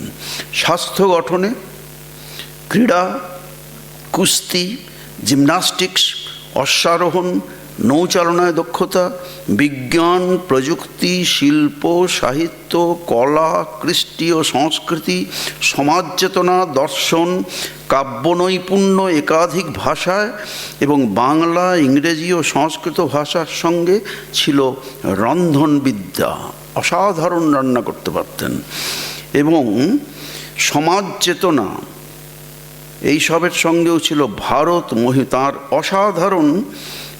এটা একটা আশ্চর্য ব্যাপার, তাঁর দেব দুর্লভ কণ্ঠের গায়ক ছিলেন তিনি। ভারত ইতিহাস, বিশ্ব ইতিহাস, রাজনীতির জ্ঞান, অসাধারণ শাস্ত্রজ্ঞান, রন্ধনবিদ্যা এবং দেব দুর্লভ কণ্ঠ। কথামৃতে দেখুন এক জায়গায় ঠাকুরকে প্রথম দেখে গান শুনে বললেন এই এত সুন্দর গলা আমি কখনো শুনিনি, মাস্টারমশাই বলছেন। তারপরে আরেকদিন ঠাকুর নরেন্দ্রনাথকে গাইতে বলছেন, সেই শুনে বলছেন এই দ্বিতীয়বার শুনলাম মানুষের গলা এত সুমিষ্ট হতে পারে, এত সুন্দর। নরেন্দ্রনাথ বলে ওই 22 বছরের ছোকরাটি, তাকে গাইতে বললেন, শুনলাম, বুঝে দেখুন। তা এই যে গান শুনে শ্রীরামকৃষ্ণ হতেন সমাধিমগ্ন, লোক ব্যবহারে সর্বত্র সবার প্রতিভাজন, আর অ্যাপিয়ারেন্স তাঁর যে কোনো ছবি বা ফটোগ্রাফি কারো প্রেরণার উৎস হতে পারে। সিংহতুল্য প্রশস্ত গ্রীবা, একটু বর্ণনা, মস্তক, গ্রীবা ও মস্তক, মল্লযোদ্ধার মতো শরীর, বিস্তৃত বক্ষ, পেশিবহুল হাত, পরিপূর্ণ মুখমণ্ডলে সুবিস্তৃত ললাট, স্পন্দিত ওষ্ঠ, চকিত দ্রুতগতি, আর চক্ষু দুটিতে অন্তর্ভেদী দৃষ্টি, দেখছেন জগৎকে কিন্তু দেখছেন ব্রহ্মদৃষ্টিতে। স্বামীজির সম্বন্ধে একজন লিখছেন, তারপর আমি সেই অদ্ভুত চক্ষু দুটির অনুসরণ করলাম। এই ভাষাতেই বোঝা যায় তার চোখগুলি কেমন। বহু বিশিষ্টজন তার চোখ সম্বন্ধে বিশেষ মন্তব্য করেছেন। গৈরিকে রঞ্জিত পোশাকে আর বিরল ভাঁজে তৈরি পাগড়িতে তিনি এক পরমাশ্চর্য ব্যক্তিত্ব, বলা যায় প্রিয়দর্শন দেবদূত। প্রচণ্ড কর্মচঞ্চলতাতেও শান্ত, সমাহিত চিত্ত, অখণ্ড ব্রহ্মচর্যের দীপ্তিতে নজরুলের ভাষায় বিখ্যাত বাঙালি কবি তাঁর ঠাকুরমা স্বামীজির ওপরে অসাধারণ তাঁর বর্ণনা আছে কবিতায় বা গানে। তাঁর বর্ণনা দেখুন, যজ্ঞাহুতির হোম শিখা সম তুমি তেজস্বী তাপস পরম। যজ্ঞাহুতি হোমের আগুনের মতো তুমি তেজস্বী তাপস পরম, এত পবিত্র। হোম শিখার মতো পবিত্র, অনন্য সাধারণ বাগ্মিতা গুণে বাগ দেবতার বরপুত্র, যাকে বলে যেমন গুরু তেমনি শিষ্য। আশ্চর্য বক্তা, কুশলৌশলব্ধা উপনিষদ। ভারত মহিমা তার মধ্যে মূর্তিমান। ম্যাকলাউডকে বলছেন, আমি ভারতবর্ষ। কতদূর দেশের প্রতি ভালোবাসা, দেশ তার মধ্যে মূর্তিমান হয়ে উঠেছে, নিজে বলছেন দেখুন, সাহস করে, প্রবল আত্মবিশ্বাসের সঙ্গে ভারতবর্ষকে জানাতে। ভারত মহিমা তার মধ্যে দিয়েই বুঝতে হবে। ভারতের প্রাচীন ঐতিহ্য আর নবীনের আহ্বান, এই দুয়ের সংযোগ সেতু হলেন স্বামী বিবেকানন্দ। শ্রীরামকৃষ্ণ ও স্বামীজির মধ্যে পার্থক্য নিরূপণে নিবেদিতা বলেন, বিগত 5000 বছর ভারতবর্ষ যা ভেবেছে তারই মূর্ত প্রতীক শ্রীরামকৃষ্ণ, আর আগামী 1500 বছর ভারতবর্ষ যা ভাববে তারই অগ্রিম প্রতিনিধি স্বামী বিবেকানন্দ। শ্রীরামকৃষ্ণের মন্থন করা ভারতের সনাতন, শাশ্বত সনাতন ভারতবর্ষের যে অধ্যাত্ম সম্পদ, সাধারণের উপযোগী করে আমাদের সামনে এনেছেন স্বামীজি। কেবল থিওরি নয়, অনেক থিওরি আসে, 200 বছরের মাথায় থিওরি ভ্যানিস্ট, কাজে লাগছে না প্র্যাকটিক্যালি, তা নয়, দারুণ প্র্যাকটিক্যাল পদ্ধতি যা জীবনচর্যায় রূপায়ণ সম্ভব, যার ফলে শ্রীরামকৃষ্ণ ভাব সমুদ্রে পুণ্য স্নানের দুর্লভ সুযোগ পাচ্ছেন বহু মানুষ। রামকৃষ্ণ মিশন, রামকৃষ্ণ মঠ, এক কথায় সংঘ, এই থিওরিগুলিকে কাজে লাগিয়ে দেখছেন 100% সাকসেসফুল। তাহলে এগুলো স্বীকার করতে হবে। শ্রী মা বলছেন, তাই প্রথম স্বামীজির প্রতি শ্রদ্ধা চাই সকলেরই। শ্রী মার মন্তব্য এই প্রসঙ্গে তুলনাহীন। শ্রীমা বলছেন, যেখানে নরেনের পুজো হয় না সেখানে ঠাকুর পুজো গ্রহণ করেন না। পূজা মানে কি শুধু মন্দিরে পুজো করা? তাঁকে রেসপেক্ট করা, তাঁকে শ্রদ্ধা করা, তাঁর আদর্শকে জীবনে রূপায়িত করা, নিজেদের সন্তানদের শেখানো, সেইগুলো কত বড় কথা। স্বামী বিবেকানন্দ, স্বামীজি বিশেষ গুরুত্ব দিয়েছেন আত্মবিশ্বাস, চরিত্র গঠন, স্বদেশ প্রেম এবং শিক্ষানীতির উপর। প্রবল আত্মবিশ্বাসের অসাধ্য কিছুই নেই। এইগুলি খুবই দুঃখের বিষয়, আমাদের এই রাজ্যে স্বামীজির এই আদর্শ সন্তানদের অনেক মা বাবারা শেখান না। বলছেন, the ideal of self confidence can bring the highest good for the mankind. সমগ্র মানব সভ্যতার পক্ষে আত্মবিশ্বাস একটা বিরাট। অনেক জিনিস করছেন, শেখাচ্ছেন, তারা বড় বড় স্কুলে ভর্তি করছেন, এই করছেন, কিন্তু আত্মবিশ্বাসী করে তুলছেন না। ফলে কিছু বয়স 15-16 বছর বয়স, সামান্য একটু আঘাত পেলে সুইসাইড করে ফেলছে। এটাই কারণ। ভিতটা হলো আত্মবিশ্বাস, যার উপরে দাঁড়িয়ে থাকে জীবন। আত্মবিশ্বাস রূপ আদর্শই মানব জাতির সর্বাধিক কল্যাণ সাধন করতে পারে। চরিত্র গঠন ছাড়া কোনো জাতি ব্যক্তির আদর্শের ভিত্তিই থাকে না। তার মতে জগতের ইতিহাস কতকগুলি চরিত্রবান মানুষের ইতিহাস। যে শিক্ষা তিনি জীবনচর্যার মাধ্যমে, যেমন তাঁর গুরু দেখুন, শ্রীরামকৃষ্ণ নিভৃতে বসে একটি নিখাদ চরিত্র গঠন করেছেন। একদম গ্রামের ছেলে, লেখাপড়া শেখেননি, কিন্তু কেমন নিখাদ চরিত্র দেখুন। প্রথাগত শিক্ষার ধারে কাছেও না গিয়ে যে শিক্ষা তিনি তাঁর জীবনচর্যার মাধ্যমে, ছোট ছোট উপমা গল্পের মাধ্যমে দিয়েছেন, তাঁর সান্নিধ্যে আসা কিছু মানুষকে যেভাবে পরিচালিত করেছেন অথবা তাঁদের জীবন গঠন করেছেন, তাই মহান ধর্মসংঘ বিশ্ব মানবকে শেখাচ্ছেন। এই ইন্টারন্যাশনাল সেমিনার হয়ে গেল, কত হচ্ছে দেশে বিদেশে, অজস্র, অসংখ্য, হাজার হাজার বিশ্বের মনীষীরা তাঁর শিক্ষাদর্শের কথা শুনে স্তম্ভিত হয়ে যাচ্ছেন। শিক্ষাদর্শ সম্বন্ধে স্বামীজির একই কথা বলেন, শিক্ষার চরিত্র গঠনের ভিত্তিতে ধর্ম থাকা চাই। ধর্মভিত্তিক শিক্ষা না হলে তাতে গলদ থাকবেই, একবারে চ্যালেঞ্জ করে বলছেন। প্রাচীন ভারতে ত্যাগী বরেণ্য পুরুষরাই শেখাতেন, আর এখনও তাই প্রযোজ্য। স্বামীজির ভাবে ভাবিত বিখ্যাত বাঙালি কবি কাজী নজরুল ইসলাম লিখছেন ঠিক ওই কথাই। ওই যে বললাম স্বামীজির ভাবে ভাবিত বলে শিক্ষার আদর্শটাও নজরুল কি লিখছেন একটা কাপলেটের মধ্যে। নাই কো ধর্ম নাই ভগবান, যাদের শিক্ষা মূলে ছিন্ন মস্তা শিক্ষা শুধু সে শয়তানি স্কুলে। নজরুলের কথা। ভারতবর্ষের জাতীয় আদর্শ স্বামীজির মতে ত্যাগ ও সেবা। আবার ত্যাগ ছাড়া সেবা হয় না। কাউকে সেবা করার অর্থ নিজস্ব কিছু ত্যাগ করা। সেবার দ্বারা চিত্তশুদ্ধি হয়, আর পরম জ্ঞান লাভের অপরিহার্য শর্ত হলো শুদ্ধ চিত্ত হওয়া। সেবায় সকলের অধিকার, শুধু অধিকার নয়, সেবা যতক্ষণ নিচ্ছি সেবা করতে বাধ্য। সেবাই পরম ধর্ম, শিবজ্ঞানে জীব সেবা। দরিদ্র আর্ত পীড়িতদের মধ্যে ভগবানকেই সেবা করা হয়। অবশ্য এটাও ঠিক, সেবা করার আগে পদ্ধতিটা, যে সিস্টেমে সেবা করবেন ব্যক্তিগতভাবে অথবা এই প্রাতিষ্ঠানিকভাবে, সেগুলো ভালো করে প্রতিষ্ঠানের সঙ্গে যোগ রেখে বা যারা করছেন দীর্ঘকাল সেটা দেখা এবং শেখা দরকার। যদি না শেখা যায় তাহলে বড় বড় বিপত্তি ঘটতে পারে। হয়তো তিনি সারা জীবনের জন্য সেবা কাজ ছেড়ে দিতে পারেন আহত হয়ে, এমন হতে পারে। আমি একটা ছোট্ট উপমা দিচ্ছি। একটি বাচ্চা ছেলে, মজার উপমা। বাচ্চা ছেলে সে তার চিঠি লিখলো পোস্টমাস্টারকে, একটা খোলা চিঠি। তার এই ধর্মবিশ্বাস, এরকম ভক্তিভাব, লিখলো, হে ভগবান তুমি 2000 টাকা পাঠাও, তোমাকে 100 কোটি প্রণাম। বড়ই দারিদ্র, আমার বাবা নেই, মায়ের কষ্ট, অনেক কিছু অসুবিধে। পোস্টমাস্টার দরিদ্র, তথাপি 1000 টাকা পাঠালেন বাচ্চাটি নিজের থেকে। পিয়নকে বললেন দিয়ে আসুন, বলবেন পোস্টমাস্টার দিয়েছে, আর কিছু বলার দরকার নেই। 1 সপ্তাহ পরে আবার একটি চিঠি পেলেন ওই পোস্টমাস্টার, হে ভগবান, আমি জানতাম তুমি ঠিক আমার প্রার্থনা শুনবে, তোমাকে 100 কোটি প্রণাম, তবে তুমি 2000 টাকাই পাঠিয়েছিলে, কিন্তু এই তুষ্ট পোস্টমাস্টার 1000 টাকা নিয়ে নিয়েছে। কাজেই তাই বৃহৎ প্রতিষ্ঠান কিভাবে সেবা করছেন তার প্রত্যক্ষ অভিজ্ঞতা। প্রচুর ভলান্টিয়ার্স আপনাদের মতো এসে আমাদের সঙ্গে সেবা দেন যে কোনো অনুষ্ঠানে, এতে তাদের বয়সের কিছু পার্থক্য নেই। দক্ষিণ ভারতে যান, আমি তো প্রত্যক্ষ অভিজ্ঞতা আছে, দেখেছি। এমনি আমাদের বলতে হয় আর দরকার নেই, যে কোনো এই রামকৃষ্ণ সঙ্গে, সে গোলপার্ক হোক বা যে কোনো সেন্টার হোক, প্রচুর চলে আসবেন যে ওই দিনে আশ্রম ক্যাম্পাস ক্লিনিং হবে, ঝাড়ু কোদাল এটা ওটা যা কিছু নেওয়ার তাঁরাই কিনে এনে বলবেন, মহারাজ আমরা সব এসছি কি না সেবা করবো আশ্রমকে আজকে, সমস্ত ধরো ক্লিনিং সব কিছুতে সাহায্যের জন্য এগিয়ে ছুটে চলে আসেন। এটা দক্ষিণ ভারতের জন্য আমি বিশেষভাবে বলছি আমার অভিজ্ঞতা থেকে। কাজেই এইটা, তাই পদ্ধতিটা শিখতে হবে, জানতে হবে।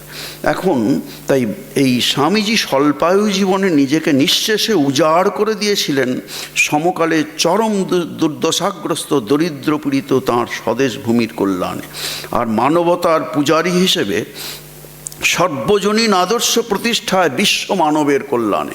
এমন আদর্শ যা রামকৃষ্ণ সংঘের মাধ্যমে আপনারা জানতে পাচ্ছেন। সন্ন্যাসের, এই সন্ন্যাস সম্বন্ধে আমেরিকাতেও তখন ভালো ধারণা ছিল না, এখনও নেই অনেকটা, কিন্তু দেখে শুনে এসে সঙ্গরা খুব যুক্তিবাদী, ভালো করে দেখবে সাধু কিরম লিড করছে, তারপরে করবে।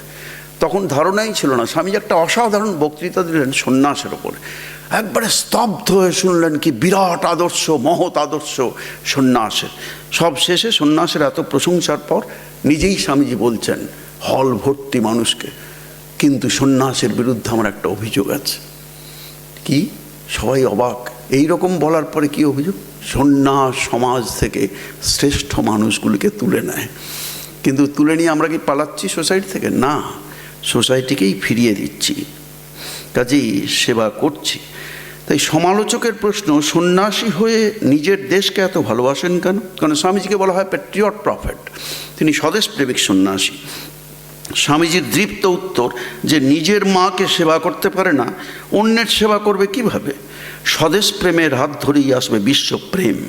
স্বামীজির এত ত্যাগ, তপস্যা, উজাড় করা হৃদয়বত্তা সত্ত্বেও নিন্দে, ঠাট্টা, সমালোচনা তাকে কম সহ্য করতে হয়নি, কিন্তু তিনি হাল ছাড়েননি। আমরা জানি ফলবতী বৃক্ষে এই লোকে ঢিল ছোড়ে, এমনকি মর্তলীলা অবসানের পরেও বিদ্রুপ করতে ছাড়েনি কলকাতারই মানুষ। মহাসমাধির পর অমৃতবাজার পত্রিকা এখন নেই, তাই না? কলকাতারই পত্রিকা, সম্পাদক মশাই কলকাতারই। অমৃতবাজার পত্রিকায় খবর লিখলেন, প্রকাশিত সংবাদ, আ মিট ইটিং স্বামী পাস্ট অ্যাওয়ে, মাংসাহারী সেই সন্ন্যাসীটি মারা গেছে। কি অবস্থা! হ্যাঁ, স্বামীজি মাংস খেতেন, কিন্তু তাকে বিশেষিত করার আর কি কোনো ভাষা ছিল না? কি দুর্ভাগ্য আমাদের। স্বামীজির আদর্শের মূল ভাবটি যে বিষয়টিকে কেন্দ্র করে আবর্তিত, তা মানুষের মধ্যে সুপ্ত দেবত্ব এবং তার বিকাশ সাধন। জীবনের প্রতি পদক্ষেপে দেবত্ব বিকাশের মধ্যে দিয়েই আসবে তিমির বিদার অভ্যুদয়। মানবের অনন্ত জীবনে প্রবেশের দ্বারোদ্ঘাটন ওই পথেই। মানুষ মাত্রেই ব্রহ্মাগ্নির স্ফুলিঙ্গ। Its soul is potentially divine. প্রবল আত্মবিশ্বাস, দুর্দমনীয় ইচ্ছে শক্তি ও অধ্যবসায় সহায়ে যে কোনো মানুষ নিজেকে পবিত্র করে ব্রহ্ম সমুদ্রে অবগাহন করতে পারেন। স্বামীজি বলছেন ছোট্ট ছোট্ট বাক্যে, man is the best mirror, the pure are the man, the more clearly he can reflect god. মানুষ হলো দ্য সর্বশ্রেষ্ঠ দর্পণ। যে মানুষ যত পবিত্রতর হতে হবে, তিনি তত বেশি ভগবানকে প্রতিফলিত করতে পারবেন। এই যে কার দায়িত্বে? আমাদের নিজেদের দায়িত্বেই ওই দেব ভাব জাগাতে হবে। দেবত্বে প্রতিষ্ঠা লাভই ধর্ম। তীর্থ সেবা, আনুষ্ঠানিক দিকের প্রয়োজন আছে ঠিকই, কিন্তু ধর্মের সার কথা অধ্যাত্ম অনুভব। রিলিজন ইজ রিয়েলাইজেশন, প্রত্যক্ষানুভূতি ধর্ম। Religion is a journey, not from Kashmir to Kanyakumari, but from brute man to Buddha man. পশু মানব থেকে দেব মানবে উত্তরণই হলো ধর্ম। স্বামীজি বলেন বিরাট আশার কথা, মহাপাপীর মধ্যেও ঘুমিয়ে আছেন দেবতা, দুষ্কৃতির মধ্যেও সুপ্ত মহাসিংহ। কোনোভাবে একবার একটু অন্তর থেকে বুঝে উঠলেই জীবনের গতি হবে ঊর্ধ্বমুখী। তাই না দুরন্ত দস্যু রত্নাকর মহাতপা মহর্ষি বাল্মীকিতে পরিণত হতে পারেন। আজ স্বামীজির মাতৃভাষায় শোনা যাক তাঁর দিব্যবাণী, বিবেকবাণী। ওঠো জাগো, কয়েকটি মাত্র লাইন, কিন্তু কি প্রচণ্ড শক্তি এর মধ্যে নিহিত দেখুন। ওঠো জাগো আর ঘুমিও না, মোহনিদ্রার অবসান হোক, সকল অভাব সকল দুঃখ ঘোচাবার শক্তি তোমাদের নিজেদের ভেতরেই রয়েছে। নিজেকে কখনো দুর্বল ভেবো না, তোমার মধ্যে অনন্ত শক্তি, অনন্ত সম্ভাবনা। এই জগতে তুমি সব করতে পারো, একথা বিশ্বাস করো, তাহলেই ওই শক্তি জেগে উঠবে। এ বাণী দেশ কালের সীমা ছাড়িয়ে হয়েছে সর্বজনীন। বিশ্ব মানবকে কম্বু কণ্ঠে শোনাচ্ছেন শক্তি জীবন, দুর্বলতাই মৃত্যু। সব শক্তি তোমাতেই রয়েছে, সব সমাধানও সেই শক্তিতে। সে শক্তি তোমার নিজস্ব। ব্রহ্মাণ্ড চুরমার হয়ে গেলেও সে শক্তি তোমার থেকে কেউ ছিনিয়ে নিতে পারবে না, কারণ শক্তির লীলা এই ব্রহ্মাণ্ড জুড়ে। কেন কাঁদছো? উঠে দাঁড়াও, বলো গগনভেদী বজ্র নির্ঘোষে উত্তিষ্ঠত জাগ্রত। ওঠো জাগো, এগিয়ে চলো, নির্গচ্ছতি জগজ্জালাৎ পিঞ্জরাদিব কেশরী। সিংহের মতো খাঁচা ভেঙে বেরিয়ে পড়ো, অজ্ঞান কারাকক্ষে দুয়ার ভেঙে বেরিয়ে পড়ো। কোথায়? আত্মানুভূতির মহারণ্যে। অজ্ঞান অন্ধকার তিরোহিত করে সত্যের মহিমময় পবিত্র আলোক আমাদের জীবনকে করবে পরম জ্যোতিতে উদ্ভাসিত। মনুষ্য জীবনের সার্থকতা আমাদের তাইতেই, পরম প্রাপ্তি তাই। ফুল ফুটলেই ভ্রমর এসে জোটে। স্বামীজি বলছেন পদ্মের মতো হও। পদ্ম এক জায়গাতেই থাকে, কিন্তু যখন ফুটে ওঠে চারিদিক থেকে ভ্রমর এসে জোটে। স্বামী বিবেকানন্দ রূপ সহস্র দল পদ্ম পূর্ণ প্রস্ফুটিত। আমরা কি শুধু তাকিয়ে তাকিয়ে দেখব? একটু কষ্ট করে তাঁর বাণীরূপ মধু সংগ্রহ করে আস্বাদনের কি চেষ্টা করব? তাই ভাবার সময় সমাসন্ন। বিশ্ব আচার্য বিবেকানন্দের দেব কণ্ঠে ধ্বনিত হয়েছিল যে মহাশঙ্খ, আজ আমরা সবাই দেখছি সেই দিব্য শঙ্খধ্বনি ধ্বনিত প্রতিধ্বনিত হয়ে ফিরছে দেশ থেকে দেশান্তরে, দিক থেকে দিগন্তরে, কাল থেকে কালান্তরে। আজ এই পুণ্য, এইটা আমরা দাঁড়িয়ে শুনছি কোথায়? দাঁড়িয়ে এই ভারতের মহামানবের সাগর তীরে। আজ এই পুণ্যক্ষণে ব্যক্তিগত বা সমষ্টিগতভাবে আসুন, স্বামীজির নামে কিছু অন্তত করুন স্বতঃস্ফূর্তভাবে। তাঁর অফুরন্ত আশীর্বাদের দ্বার অবারিতই আছে। কেবল মলয়ের হাওয়ায় পাল তোলার দায়িত্ব আমাদের নিজেদের। নিজেরাই ধন্য হব যদি আমরা সেই সুযোগকে গ্রহণ করি, সুযোগের গ্রহণ করার অপেক্ষা। আর যদি আরও এগিয়ে যেতে চান, আপনাদের বলছি মোস্ট ওয়েলকাম। আপন সন্তানদের তৈরি করুন, ত্যাগব্রতে উদ্বুদ্ধ করুন, প্রবুদ্ধ করুন, পুজো উপহার হিসেবে নিবেদন করে যান এই মহান ধর্ম সঙ্গে। রাজি? বিশ্বব্যাপী ধর্মের গৈরিক পতাকা ঊর্ধ্বাকাশে উঠছে বিশেষ রামকৃষ্ণ সংঘের মাধ্যমে মহান ত্রয়ীর আদর্শ প্রচারে। উড়বে শত সহস্র বর্ষ আর ঘোষণা করবে রামকৃষ্ণ সারদা বিবেকানন্দের জয়গাথা। যুগনায়ক মহামানব স্বামী বিবেকানন্দের শ্রীচরণে নিবেদন করি সহস্র প্রণতি। ওম শ্রীরামকৃষ্ণ অর্পণমস্তু। তা উচ্চকণ্ঠে আমাদের স্বামীজির বাণী শোনালেন, সেটা স্বাভাবিক। উচ্চকণ্ঠেই স্বামীজিকে মানায়। তা আমরা শেষ করলাম বেদস্বরূপানন্দজির স্বামীজি অনুধ্যান। সুন্দর কথা বলেছেন, বেশ সুন্দর কথা, ভাবে ভাষায় সমৃদ্ধ। স্বামীজিকে জরা বরণ করতে হয়নি। 39 বছর বয়সেই তিনি চলে যান, সেটা জানেন সকলেই। বার্ধক্য তার জীবনে ছিল না, চিরযুবা, শুকদেবের মতোই, আমার শুকদেব। তা কোনো একটা বিশেষ পার্টিকুলার কোনো ভাবে না থেকে তিনি ভাব থেকে ভাবান্তরে, ভাষা থেকে ভাষান্তরে, শব্দ থেকে শব্দান্তরে গিয়ে আমাদের মন এবং প্রাণকে আকুলিত করে দিলেন। আমি তাকে আমার প্রীতি শুভেচ্ছা ভালোবাসা জানাই। তার সবচেয়ে কিন্তু বড় দান, তিনি সকলকে নিয়েই এই মহা জাগরণ ঘটালেন।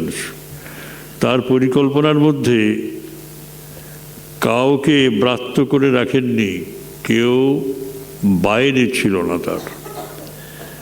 এমনকি দেখুন, যারা নাস্তিক, যারা ভগবানের প্রতি একেবারেই আকর্ষণ অনুভব করেন না, সেই নাস্তিকদেরও তিনি আস্তিক্যবোধে জাগ্রত করলেন, বললেন জীবে প্রেম করে যেই জন সেই জন সেবিছে ঈশ্বর। এটা একটা ইউনিভার্সাল বাণী। কেউ নাস্তিক নয়, তারা সবাই কিছু কিছু মানুষকে তারা তো ভালোবাসে। আমরাও তো সবাইকে ভালোবাসতে পারি না, কিন্তু প্রাণ আকুলি বিকুলি করে, সেটা থাকা ভালো। কিন্তু যারা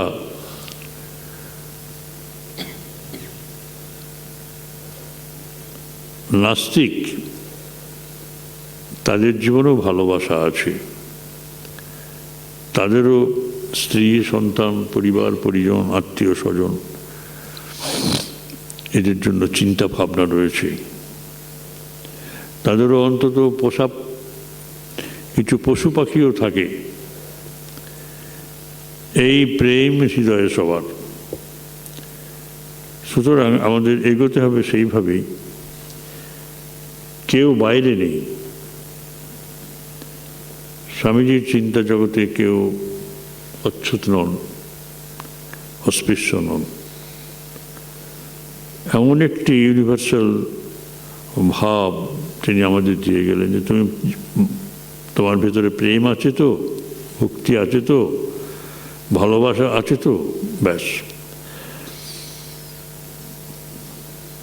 বাইরে থেকে নাস্তিক বলুক, কিন্তু তুমি সেই নিয়ে এগিয়ে চলো, তুমি নাস্তিক নও। পৃথিবীতে নতুন নতুন সব ভাবের পরিবর্তন তিনি সংসাধিত করে গেছেন। আমরা তাকে প্রণাম জানাই এবং তারই ভাবজগতে আমরা বাস করছি। এই পৃথিবী স্বামীজির ভাবজগতে বাস করছেন, স্বামীজির ভাবজগতে, সেবা নিয়ে, কর্ম নিয়ে এবং এই প্রেম বুকে নিয়ে। হয়তো অনেকেই ভগবানের কথা বলেন না, কিন্তু তাই আছে আমাদের জীবনে।